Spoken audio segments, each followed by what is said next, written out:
Film dibuka dengan aksi mengerikan dari seorang penembak jitu yang membidik dari atap sebuah gedung, dan tanpa alasan yang jelas, ia mulai menembaki 5 warga sipil secara acak.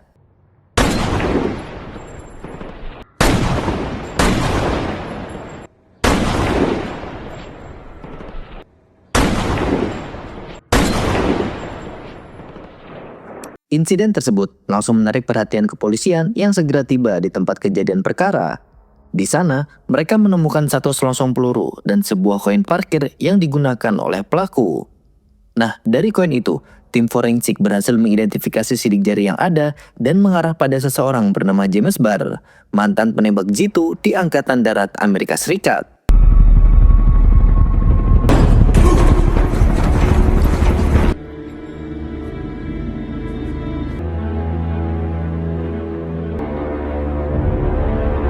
Tanpa menunggu lama, polisi bersama detektif bernama Emerson langsung menuju kediaman James untuk menangkapnya. Di rumah James, mereka pun menemukan bukti tambahan berupa alat pencetak peluru dan mobil yang terekam oleh kamera CCTV di sekitar lokasi kejadian.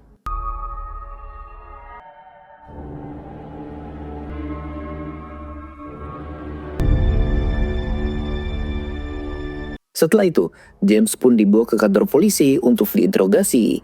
Namun saat diperiksa, ia tidak memberikan pengakuan apapun ataupun pembelaan karena merasa dirinya bukan pelaku yang sebenarnya. Satu-satunya hal yang ia ucapkan hanyalah meminta satu nama untuk segera datang. Nama tersebut adalah Jack Reacher. I like to see a man like you live a long life. Waive your right to counsel and confess right now. What the hell is this?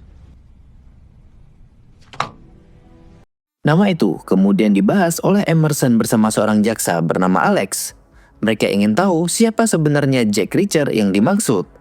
Memang tidak banyak yang bisa diketahui dari sosok Jack, kecuali ia merupakan mantan perwira militer dengan rekam jejak luar biasa dalam menyelesaikan berbagai kasus besar. Namun kini ia hidup seperti bayangan tanpa identitas dan sangat sulit untuk dilacak. Hal ini membuktikan bahwa Jack bukanlah orang yang sembarangan. Defense Superior Service Medal? Can you at least tell me who he is? Tell you who he was. By all accounts, a brilliant investigator. So, how do we find this Reacher? Excuse me, sir. There's a Jack Reacher here to see you. Nah, tanpa diduga, Jack Reacher tiba-tiba muncul sendiri dan mengatakan bahwa ia ingin tahu kondisi James saat ini. Namun sayangnya, James kini berada dalam kondisi koma setelah dipukuli oleh narapidana lain ketika berada di penjara. Mendengar hal itu, insting Jack sebenarnya mulai curiga bahwa pemukulan itu bukanlah sebuah insiden biasa, melainkan bisa jadi hasil rekayasa dari pihak kepolisian. So, now you've seen him. How do you know him? Why wasn't he in protective custody? More like some corrections flunky threw him to the wolves. He's not my friend. Why'd he ask for you then? Tak lama kemudian, muncullah seorang wanita bernama Helen, yang ternyata merupakan putri dari jaksa Alex. Helen sendiri berprofesi sebagai pengacara yang kini berempati terhadap James dan bertekad untuk membelanya di pengadilan. This is a new low, even for both of you. Your bar's attorney? Helen Roden, Jack Reacher. You went to the DA? Is there a law against it? Say, see you in court. For me. Helen lalu meminta bantuan Jack untuk menyelidiki kasus ini, namun Jack menolak dan mengatakan bahwa saat ini ia datang bukan untuk menolong James, melainkan ingin membunuhnya. I didn't come here to help him. I came here to bury him. Helen kemudian menggali informasi lebih lanjut soal James dari Jack. Nah, disinilah mulai terungkap bahwa Jack sebenarnya bukan teman James, melainkan orang yang dulu pernah menangkapnya saat masih bertugas sebagai polisi militer. Jack pun mulai menceritakan masa lalu James yang dulu merupakan penembak jitu yang sangat terlatih. Ia mampu menembakkan 2000 butir peluru dalam seminggu latihan. Namun saat operasi militer Amerika Serikat di Irak, James hanya ditugaskan untuk mengamati warga tanpa pernah diperbolehkan untuk menembak. Jack mengungkap bahwa James bergabung ke militer karena memiliki hasrat ingin membunuh secara legal. Nah, karena hasrat dan keinginannya tidak bisa ia salurkan, James pun melampiaskannya secara brutal dengan membunuh 4 orang yang habis memperkaos seorang gadis tanpa perintah. Kasus tersebut pada akhirnya ditutupi oleh pihak militer dengan alasan menjaga nama baik institusi selama masa perang. Tapi di balik itu, Jack sendiri mengancam James akan membunuhnya jika suatu saat nanti ia mendapati James menggunakan keahliannya untuk membunuh orang asing. Made sniper. All day long, he stares through a scope at civilians. Covered his tracks well. Just spent the weekend in what they call a rape rally. Last time I saw Bar, I made him a promise. I want to see he gets a fair trial.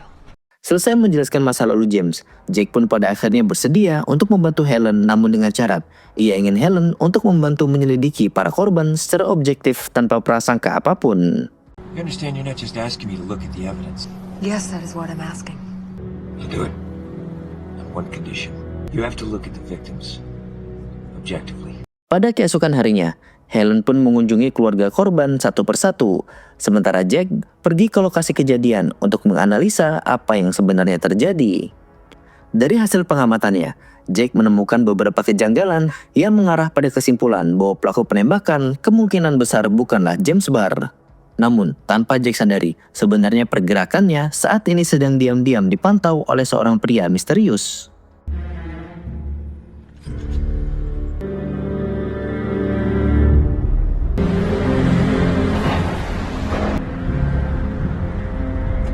Setelah itu, Jack pun pergi ke kantor polisi untuk memeriksa barang bukti yang telah dikumpulkan oleh Emerson. Di sana, Emerson sendiri meremehkan kemampuan Jack karena ia tidak mencatat apapun saat meninjau bukti sebagaimana orang yang ahli memecahkan kasus pada umumnya. Every suspect was a trained killer. We love it when friends of the accused try to tear our work to shreds. So you were some real hot shit in the army, huh? You never took any notes. Like I said, it's damn fine work. Pada malam harinya, Jack yang tengah bersantai di sebuah bar dihampiri oleh wanita bernama Sandy yang tiba-tiba mengajaknya untuk begituan. Jack pun curiga jika saat ini ada yang tidak beres. Dan benar saja, beberapa pria lalu muncul dan mengaku sebagai teman Sandy lalu mengajak Jack untuk berduel. Berhubung sudah lama tidak beraksi, Jack pun menerima tantangan dan menghajar mereka semua tanpa ampun hingga akhirnya Jack pun ditangkap oleh polisi yang kebetulan saat itu sedang berpatroli. It's your last chance to walk away. Are you kidding? It's 5 against 1.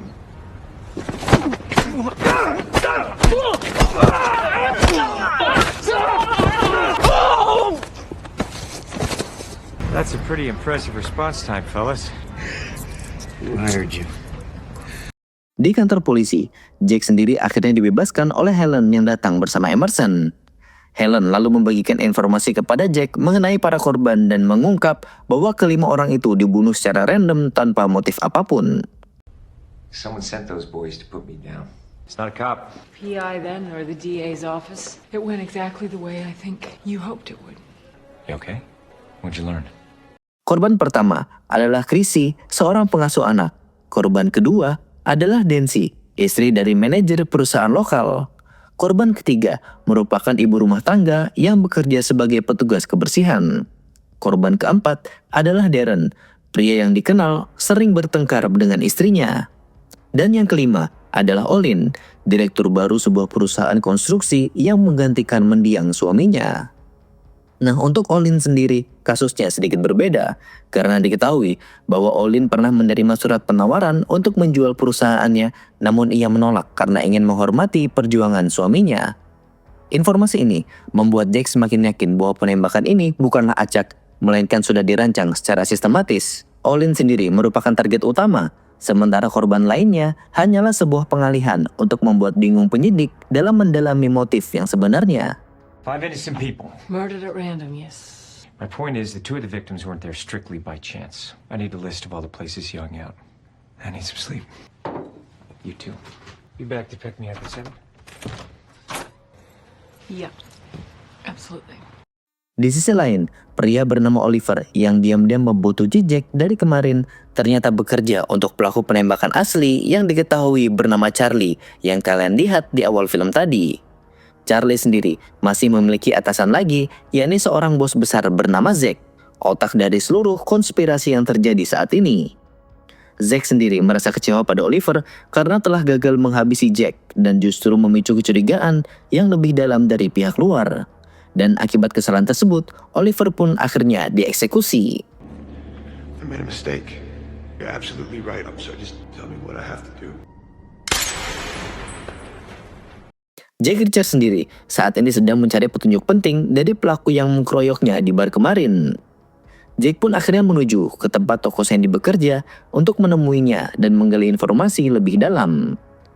Setelah memberikan beberapa pertanyaan, Sandy pun mengaku bahwa ia sebenarnya hanya diperintah oleh temannya yang bernama Oliver untuk memancing Jake keluar dari bar.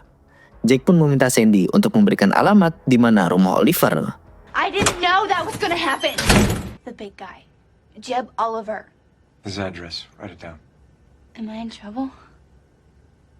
Singkatnya, Jake pun saat ini sudah tiba di rumah Oliver dan langsung masuk ke dalam memeriksa keadaan. Namun, secara tiba-tiba, tanpa diduga, Jake diserang dari belakang oleh 2 orang hingga membuat dirinya terkapar di kamar mandi.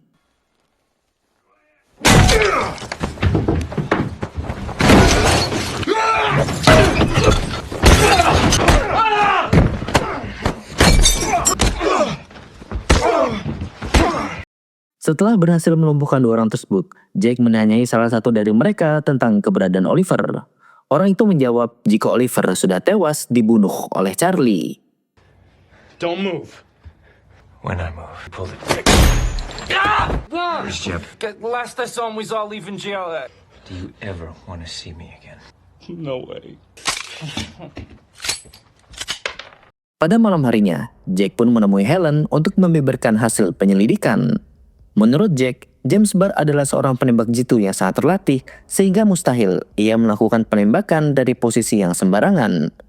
Berdasarkan analisa dan pengamatan Jake di lapangan, James tidak mungkin menembak dari atas gedung karena arah sinar matahari saat itu akan sangat mengganggu pandangannya.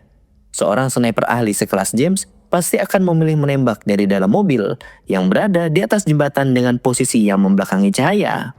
Selain itu, tidak mungkin juga seorang sniper profesional meninggalkan bukti seperti selongsong peluru atau bahkan senjatanya. Dengan kesimpulan ini, Jake sangat yakin jika James Barr sudah dijebak. You said on the phone you wanted to submit your findings. James Barr was a sniper. It's not the best, not the worst. The shooter had the sun in his eyes.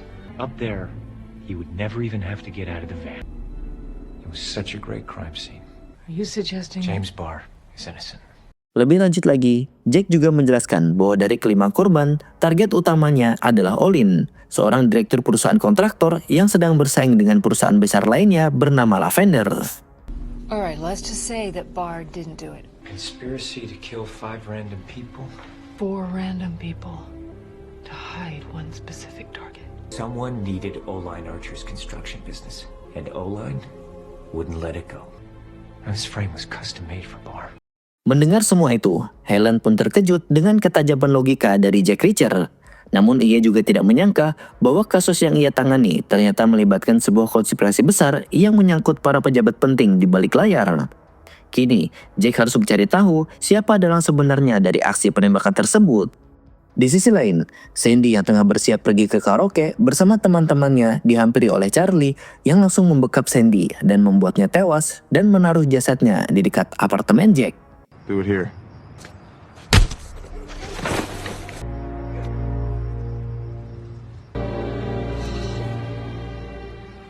Singkatnya, jasad Sandy pun akhirnya ditemukan oleh para polisi dan juga Emerson. Melihat luka memar di wajah korban, Emerson sampai pada kesimpulan jika Jack merupakan pelaku dari kasus pembunuhan. Nah, secara kebetulan, Jack juga tengah melintas di lokasi kejadian dan melihat keramaian polisi yang ada di dekat apartemennya. Emerson sendiri yang kebetulan eye contact dengan Jack langsung mengarahkan senjatanya dan memerintahkan para polisi untuk segera menangkapnya. Menyadari bahwa dirinya saat ini sedang dijebak, Jack segera melarikan diri. Namun kerennya, Jack juga sambil mengejar mobil Charlie yang masih berada di sekitar lokasi.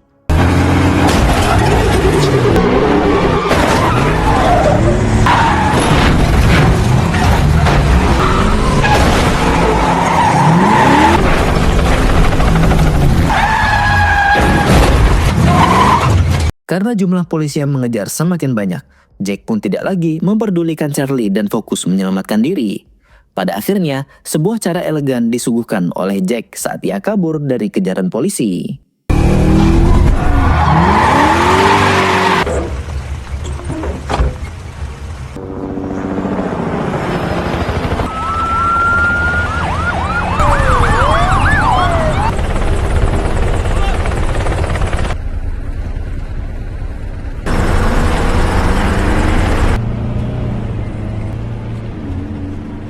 Pada keesokan harinya, Jack pun melanjutkan penyelidikan dengan mendatangi sebuah tempat latihan menembak yang sering dikunjungi oleh James Barr.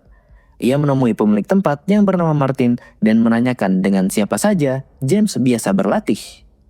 Martin sendiri memilih tidak langsung menjawab pertanyaan dari Jack, melainkan dia malah menantang untuk menembak tepat sasaran dengan 3 peluru terlebih dahulu, dan jika Jack berhasil, barulah dirinya akan memberikan informasi yang dibutuhkan. You put 3 in the center, maybe we'll talk. Play ball!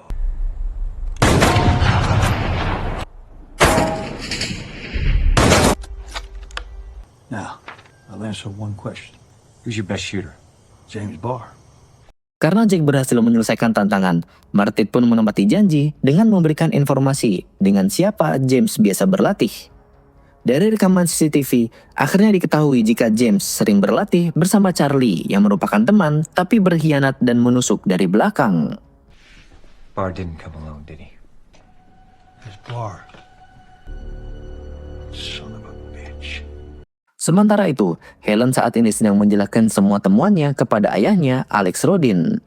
Namun Rodin tidak percaya karena semua informasi berasal dari Jack Reacher yang saat ini berstatus sebagai buronan polisi dalam kasus pembunuhan Sandy. This is just what I could pull this morning. It's as if Liebendauer Enterprises were above reproach. Do you know how delusional you sound? I pulled all of this paper under my own name. Saat Helen hendak pulang, tiba-tiba ia disetrum oleh Emerson yang berada di dalam lift yang sama dan langsung dibawa pergi. Ya, selama ini Emerson merupakan oknum polisi yang berpihak pada kejahatan dan juga konspirasi yang sudah diciptakan oleh Charlie CS. Business meaning or personal? Hard to tell them apart.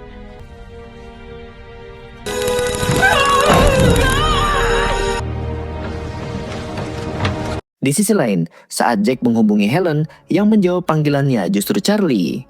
Jack pun langsung sadar bahwa Helen saat ini telah disekap. Jack pun kemudian memancing emosi Charlie agar membocorkan di mana lokasi markasnya berada. Helen? No. Who is this? Helen, are you hurt?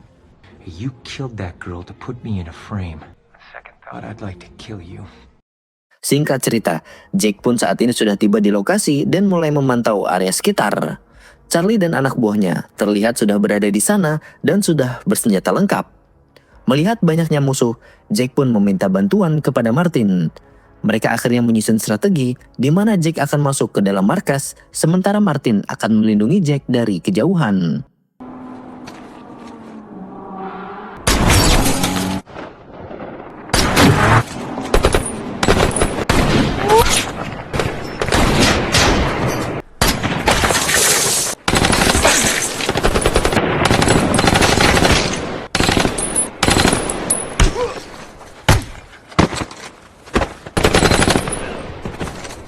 Berkat bantuan Martin, Jack pun berhasil menghabisi anak buah Charlie satu persatu hingga hanya menyisakan Charlie seorang diri. Kali ini, Jack memilih untuk bertarung dengan tangan kosong karena ia ingin Charlie tewas dengan rasa sakit yang luar biasa sebagai balasan atas kejahatannya.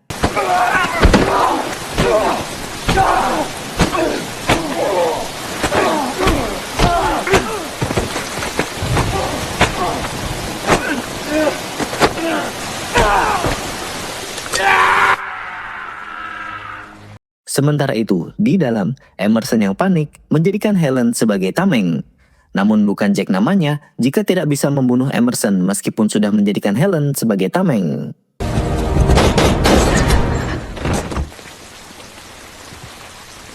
Setelah Emerson tewas, kini yang tersisa hanyalah Zack, otak utama dari segala konspirasi. Awalnya, Jack Reacher tidak mau membunuh Zack karena Zack dianggap sudah tua.